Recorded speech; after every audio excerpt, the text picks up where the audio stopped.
This is the TV News, the industry's only daily video report, brought to you by American Ingenuity TV. For all of your electronic marketing and creative needs, American Ingenuity TV is simply the solution.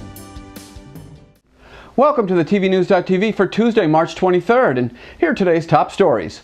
March Madness has now embarked upon a 4-0 run, handily winning prime time for CBS last Sunday night by 76% over second-place finishers Fox and ABC. We've got good news and bad news. Let's hit you with the bad news first. As everyone knows, Showtime's landmark series, The Tudors, comes to an end after this season. Here's the good news. The team that developed The Tudors has been charged by Starz to create a new historical series, well, kind of, called Camelot, a romantic, adventurous, and modern interpretation of the Arthurian legend. Look for Camelot to premiere on Starz sometime during the first half of 2011. And remember, it's a happy life in Camelot. We eat ham and jam and spam-a-lot. All right, I'll stop now. We have a correction for you. Yesterday we reported that the new politically charged CNN program John King USA would create an all-male anchor primetime lineup for CNN. We were in error, as Campbell Brown will be holding down the 8 p.m. Eastern Time hour. Primetime female presence has been preserved at the world's most trusted network. And finally, sports TV is going 3D crazy. New York Super Regional Sports Network, MSG, announced that they will be presenting this Thursday night's Rangers game in 3D. Look out for that puck! Now, the ink wasn't even dry on that press release when ESPN countered with their own release, announcing that their soon-to-be launched ESPN 3D network would be producing and distributing the MLB All-Star Home Run Derby in 3D. Look out for that ball! Now, what's interesting in this 3D capital and labor-intensive game of one-upsmanship is that there's practically no one on the receiving end to see the magic that sports TV outlets will be serving up with 3D TV. Stay tuned. New Media, New Marketing is brought to you by Combridges, your internet and multi-screen marketing go-to guys. Visit us at combridges.com. With us now is TV and new media marketing expert John Leland from Combridges. And today, John offers a multifaceted perspective on the multi-screen environment within which TV and video are delivered online. Now, the bottom line, one size does not fit all. John. Hey, Jeff, it's good to be here. I once wrote in Videography magazine that it's hard to keep perspective on how fast things are changing when things are changing this fast.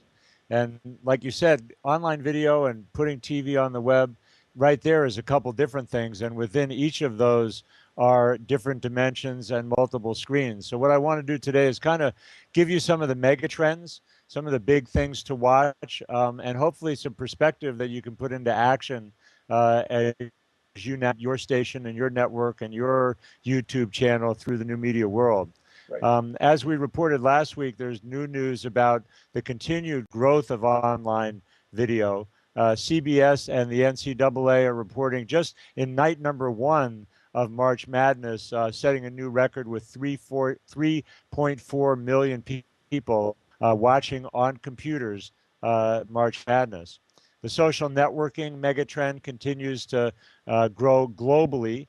The Nielsen Company put out a new report this week about that growth, which is a whopping 29% year over year, driven largely by Facebook worldwide.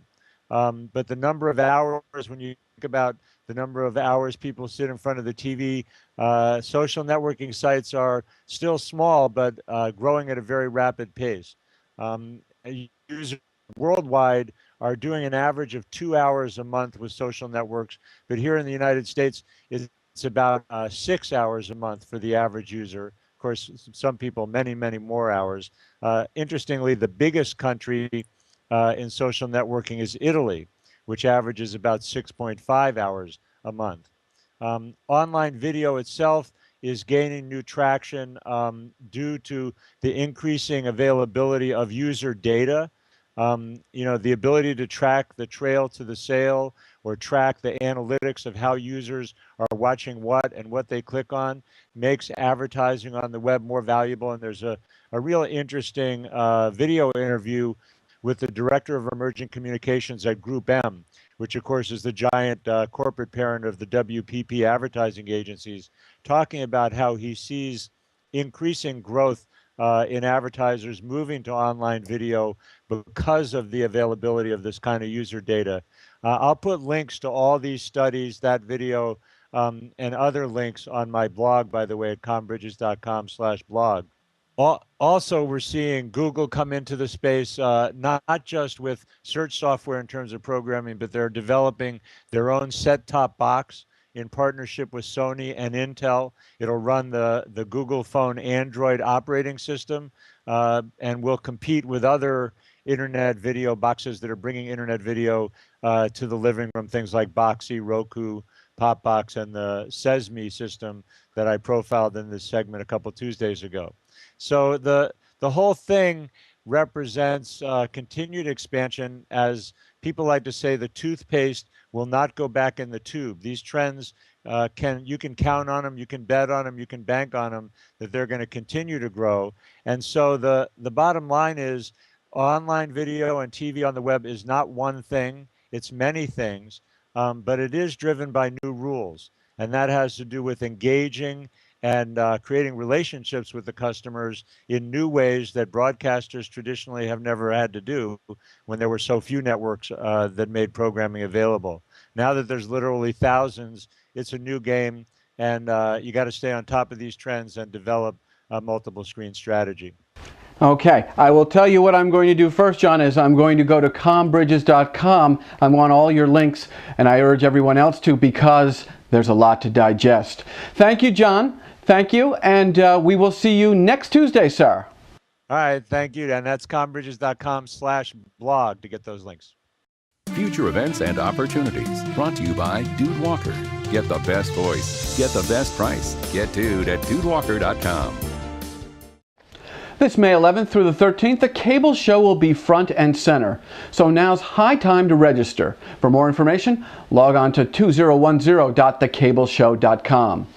If you want to reach top TV types with your message, you can become an advertiser on the TV news. For more information, click on this link at thetvnews.tv, or you can just shoot us an email at advertise@thetvnews.tv. And that's about it for today's edition of the TV News. We will be back tomorrow with top news, plus the programming pulse. I'm Jeff Grimshaw. Thanks for watching, and go out and make it a good day. The TV News has been brought to you by American Ingenuity TV. For all of your electronic marketing and creative challenges, American Ingenuity TV is simply the solution.